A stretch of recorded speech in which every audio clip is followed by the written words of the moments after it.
পাবনায় একজন প্রশ্ন দিয়েছে, হুজুর আমি অনেক কষ্ট করে একটা মেয়ে পটাইছিলাম, পটানোর পরে তারে আমি কোরআন হাদিস শিখাইছি, নামাজ পড়তো না, নামাজ পড়া শিখাইছি, কোরআন জানতো না, কোরআন শিখাইছি, হাদিস পড়তো না, শিখাইছি, একজন পর্দানশীল নারী হিসাবে তারে গড়ে তুলেছি, আল্লাহওয়ালা বানাই ফেলেছি।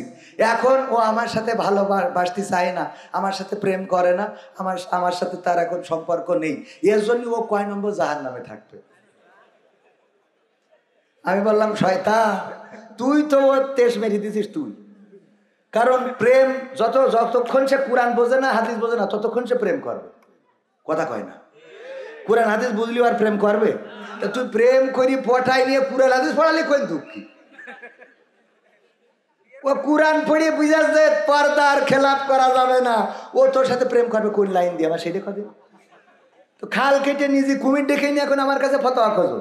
এখন যেটা ভালো বানাইছিস তাড়াতাড়ি যাইয়ে বুঝাই বাজাই বিয়ে কর শিগগিরি, শীত পার হতে দিস না। কথা কি বোঝা গেছে? ফতোয়া এর বাইরে আমি খুঁজে পেলাম না। এই জাতীয়, যাই হোক অধিক কথাই যাব না। মানে মন চায় যে কইন্ডে রেখে কইন্ডে বলবো, সব খালি কথা বলতে ইচ্ছে করে। ও আমার ভাইয়েরা, সব কথা বাদ থাক, আমি যেটা বলছিলাম, এমন নেতার আনুগত্য করতে হবে যেই নেতা আমাদের রেখে পালাবে, প্রয়োজনে ফাঁসির কাস্টে ঝুলবে, প্রয়োজনে শহীদ হবে, রক্ত দিবে, রাজপথে ব্যানার নিয়ে সামনে দাঁড়াবে। এমন নেতা যদি না হয়, তাইলে সেই দল যারা করে, আমি বলবো ওরা বেলেহাজ, ওদের কোনো লজ্জা নাই, শরম নাই। ওদের শরম আর এই দুনিয়ায় হবে? ওদের অবস্থা এমন। মাহমুদুল হাসান জিহাদি ভাই ওয়াজ করে ভাই না চাচা হয়। আমার আব্বার সময়ের বক্তা, আপনাদের এলাকায় অনেকেই চিনে থাকতে পারেন। আগে আসতেন, তিনি মারা গিয়েছেন, আল্লাহ রাব্বুল আলামিন কবরকে জান্নাতের বাগান বানান। এই মাহমুদুল হাসান জিহাদি সাতক্ষীরা, উনি ওয়াজ করে বেড়াতেন মোটরসাইকেলে। তখন তো মোটরসাইকেল ছিল, মোটরসাইকেলে ওয়াজ করে বাড়িতে ফিরে যাচ্ছে রাত 12টার পরে। দেখে আপনাদের এই পাশে তেমাতনার পরে একজন বসে পায়খানা করতেছে। কি করছে? পায়খানা করতেছে। এইটা দেখার পরে মাহমুদুল হাসান জিহাদি চিন্তা করলো, এটা রাতের অন্ধকারে না হয় সেখানে পায়খানা করছে, এটা তো দিনের আলোতে খারাপ জায়গা, ভালো জায়গায় খারাপ কাজ করে রেখে যাচ্ছে, সুতরাং তার একটু লজ্জা দিয়া দরকার। হেডলাইটটা ঘুরাই ধরিছে যাতে ও একটু লজ্জা পায়। এত লজ্জা পাইছে তাহলে ভাই লুঙ্গি তুইলে মুখ দেখে চুপচাপ বসে দিয়েছে।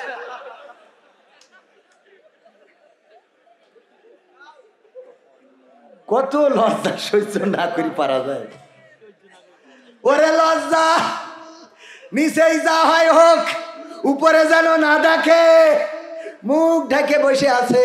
আমার দেশে আল্লাহর ওলিরা এমন কিছু আছে, ওদের যাই করেন তাই করেন, ওদের লজ্জা হবে না, যেইভাবেই দেন লজ্জা হবে না। ওরা মুখ ঢাকবে, তবে নুনু বের করে রাখবে। ঠিক না বেটা? এদের এত করে বললাম যে তোরা, আজকেও বললাম যে ভাই রে, তোরা যে ফেব্রুয়ারিতে কর্মসূচি দিচ্ছিস, বললাম না আজকে ফেব্রুয়ারিতে যে কর্মসূচি, হরতাল, অবরোধ, কট্টর হরতাল, 16টা বছর আমাদের কি করলি? কাটি খুলি ফেলেছিস। তো অন্তত 16টা মাস ঠান্ডা হয়ে থাক। কথা কয় না?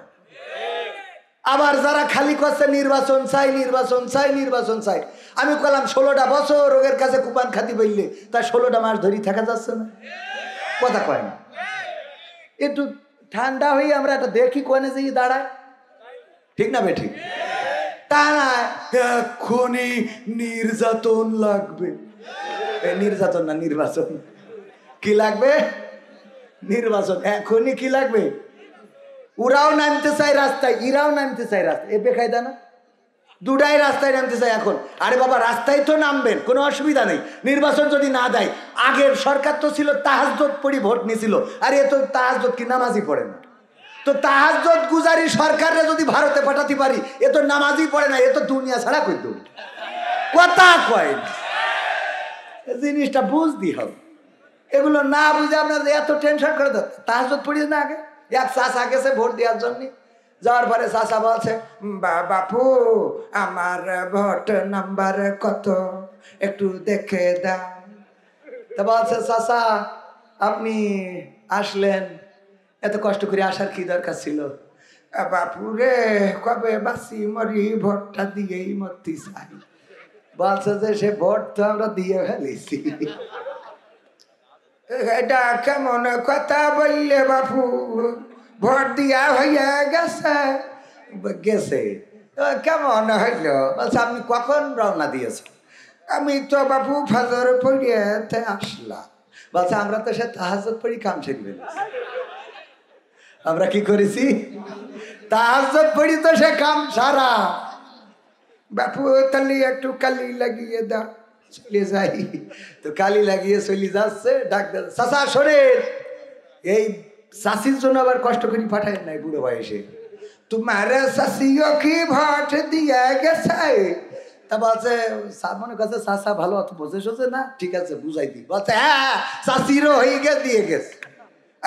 গো কত নেব খারাপ গো, আল্লাহ তুমি ওর সাথে আমার জান্নাতেও রাখো না। যারা ভোট নেছে ওরা চিন্তা করছে চাষার এত রাত কান, বলছে চাষা চাষি মনে হয় খুব কষ্ট দিয়ে। বাপু কষ্ট কি কম দিয়েছে তুমি বলো? এই 12টা বছর হইল মরে কবরে, তা তুই ভোটটা দিয়ে গেছিস, তা আমার সাথে একটু দেখা করিয়ে যাবি না? তুই ভোট দিয়ে হাসিনার নৌকায় মেরিয়ে চলে গেলি, এ তোর হাসিনাই পার করুক। ঠিক না বেটে?